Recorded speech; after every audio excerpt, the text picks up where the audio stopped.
Praise the Lord and hallelujah. Father, we are so thankful unto you for the gift of another beautiful day. We are so grateful that you are with us always and you will be with us to the end of the world. Thank you so much, O God.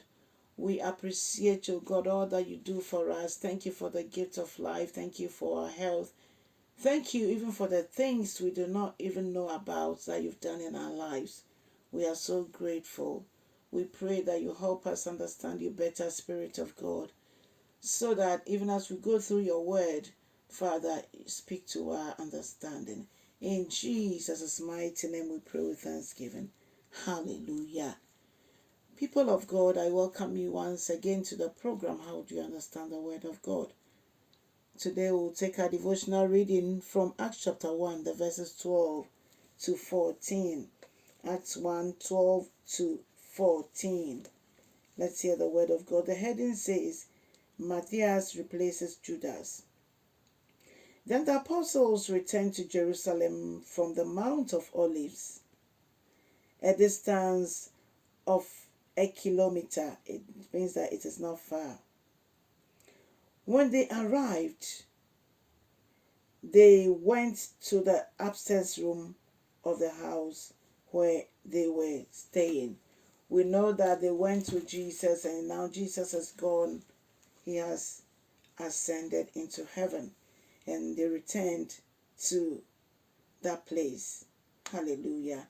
And so from the Mount of Olives to Jerusalem was a kilometer. Brethren in the Lord, when they arrived, they went to the upstairs room of the house where they were staying. So the disciples, the apostles, they were at one place. Oh, hallelujah. What unity.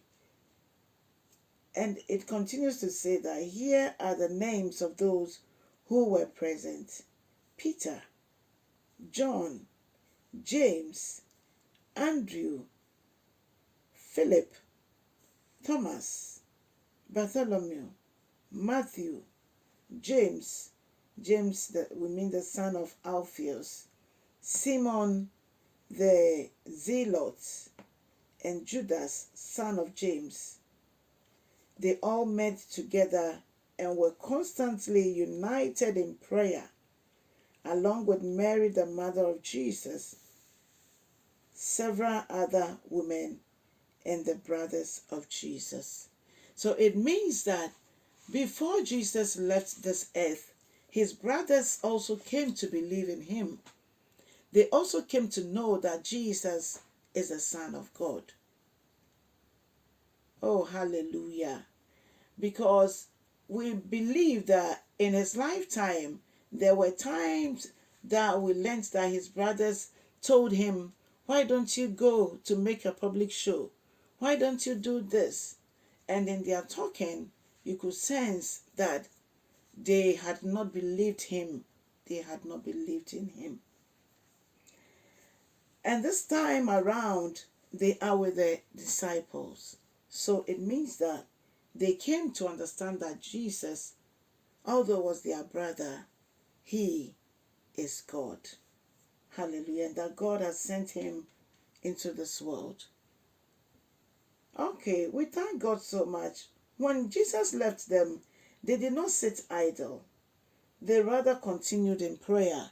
It means they took over and then continued with the work that Jesus had trained them in. In the same way as we have come to know the Lord, God is telling us that when we accept him as our Lord and personal Savior, it is not only to sit down with that. Yes, we have salvation, meaning that we have become part of the family of God. But that is not enough, or that is not all.